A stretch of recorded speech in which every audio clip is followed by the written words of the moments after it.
Steve jobs की कहानी शुरू होती है सिलिकॉन वैली के बीचों बीच से। उनका जन्म 1955 में हुआ था और उन्हें गोद दे दिया गया था। पॉल और क्लारा जॉब्स ने उन्हें पाला कैलिफोर्निया के माउंटेन व्यू में। बचपन से ही जॉब्स जिज्ञासु और खोजी थे। उन्हें इलेक्ट्रॉनिक्स से प्यार था और वो गैजेट्स के साथ छेड़छाड़ करते रहते थे। उनका बचपन का घर हेवलेट पैकार्ड नाम की कंपनी के पास था। इसने टेक्नोलॉजी में उनकी रुचि को बढ़ाया। जॉब्स ने होमस्टेड हाई स्कूल में पढ़ाई की। वहां उनकी मुलाकात स्टीव वोजनियाक से हुई, जो कंप्यूटर के धुरंधर थे। इस दोस्ती ने टेक्नोलॉजी के इतिहास की ही दिशा बदल दी। 1972 में हाई स्कूल की पढ़ाई खत्म करने के बाद जॉब्स ने ओरेगन के रीड कॉलेज में दाखिला लिया। हालांकि उन्होंने सिर्फ एक सेमेस्टर के बाद ही कॉलेज छोड़ दिया। कॉलेज छोड़ने के बावजूद टेक्नोलॉजी के प्रति जॉब्स का जुनून कम नहीं हुआ। उन्होंने रीड में अपनी रुचि वाली क्लासेस जाना जारी रखा, जिसमें सुलेख भी शामिल था। बाद में उन्होंने अपने डिजाइन 100 शास्त्र पर ध्यान केंद्रित करने का श्रेय इसी अनुभव को दिया। 1976 में जॉब्स और वोजनियाक ने रोनाल्ड वेन के साथ मिलकर एप्पल कंप्यूटर कंपनी की स्थापना की। उनका पहला उत्पाद एप्पल आई था, जो एक पर्सनल कंप्यूटर था जो जॉब्स के गैरेज में बनाया गया था। इसने पर्सनल कंप्यूटर क्रांति की शुरुआत की। एप्पल आई के बाद एप्पल IID आया, जो इस्तेमाल करने में और भी आसान कंप्यूटर था। यह तुरंत ही सफल हो गया और एप्पल को तेजी से आगे बढ़ाते हुए पर्सनल कंप्यूटर उद्योग में सबसे आगे ला खड़ा किया। एप्पल IIe की सफलता ने जॉब्स को 25 साल की उम्र से पहले ही करोड़पति बना दिया। ऐसा कंप्यूटर बनाने की इच्छा से प्रेरित होकर जो शक्तिशाली और उपयोग में आसान दोनों हो, जॉब्स ने मैकिन्टॉश के विकास का नेतृत्व किया।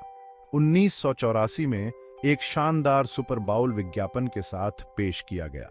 मैकिन्टॉश ने कंप्यूटर उद्योग में क्रांति ला दी। मैकिन्टॉश ने दुनिया को ग्राफिकल यूजर इंटरफेस से परिचित कराया, जिससे कंप्यूटर आम आदमी के लिए अधिक सहज और सुलभ हो गए। इसमें माउस, विंडो और आइकन का पहला व्यावसायिक रूप से सफल कार्यान्वयन दिखाया गया था। मैकिन्टॉश तकनीक को कार्यात्मक और सुंदर दोनों बनाने के जॉब्स के दृष्टिकोण का प्रमाण था। मैकिन्टॉश की सफलता के बावजूद एप्पल में आंतरिक संघर्ष पैदा हो गए। जॉब्स की प्रबंधन शैली को अक्सर मांगलिक और समझौता न करने वाला माना जाता था। 1985 में निदेशक मंडल के साथ सत्ता संघर्ष के बाद जॉब्स ने एप्पल से इस्तीफा दे दिया, वह कंपनी जो उन्होंने खुद स्थापित की थी। एप्पल को छोड़ना एक झटका था, लेकिन जॉब्स अभी हारे नहीं थे। उन्होंने नेक्स्ट नामक एक नई कंप्यूटर कंपनी की स्थापना की, जो शिक्षा और व्यावसायिक बाजारों के लिए उच्च श्रेणी के वर्कस्टेशन पर केंद्रित थी। हालांकि नेक्स्ट व्यावसायिक रूप से सफल नहीं रही, लेकिन इसने नवीन तकनीक विकसित की, जिसे बाद में एप्पल उत्पादों में शामिल किया गया। भाग 5, पिक्सार के साथ सफलता की तलाश। 1986 में जॉब्स ने दी ग्राफिक्स ग्रुप नामक एक छोटा सा एनिमेशन स्टूडियो $1 करोड़ में खरीदा। यह स्टूडियो, जिसका नाम बदलकर पिक्सार रखा जाएगा, दिवालिया होने के कगार पर था।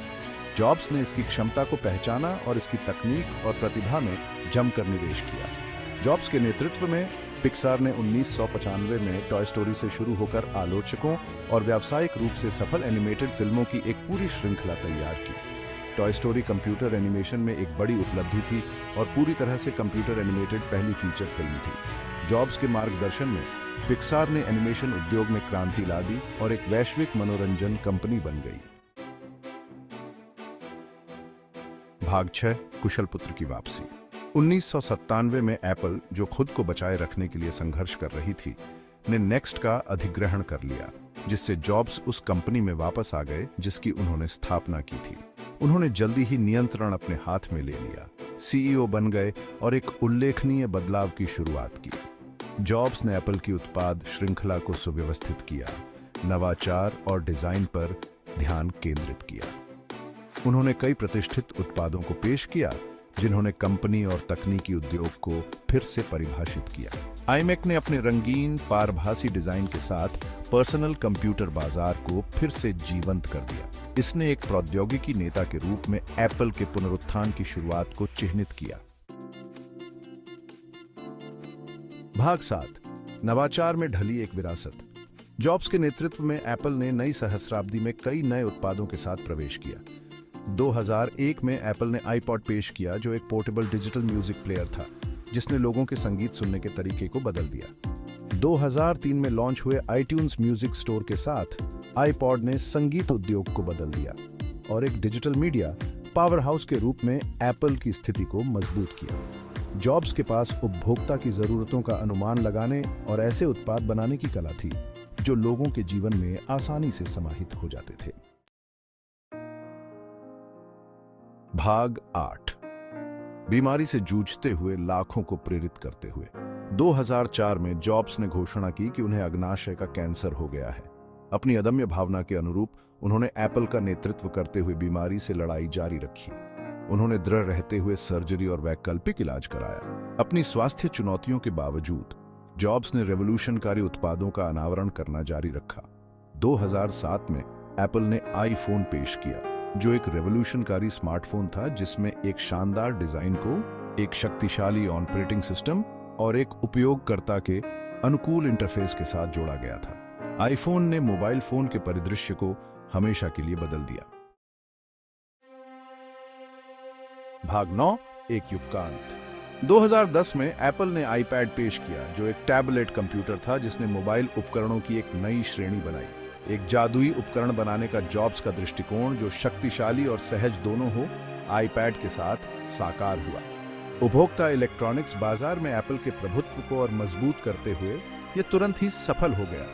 हालांकि जॉब्स का स्वास्थ्य लगातार गिरता रहा। 2011 में उन्होंने एप्पल के सीईओ पद से इस्तीफा दे दिया और उनकी जगह टिम कुक ने ले ली।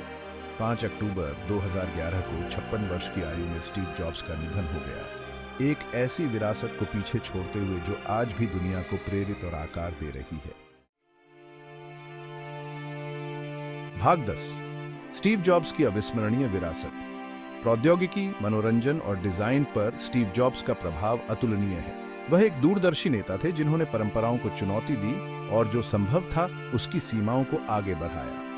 पूर्णता के लिए जॉब्स की अथक खोज और दुनिया को बदलने के लिए प्रौद्योगिकी की शक्ति में उनका अटूट विश्वास हर जगह उद्यमियों, नव प्रवर्तकों और सपने देखने वालों के लिए प्रेरणा है।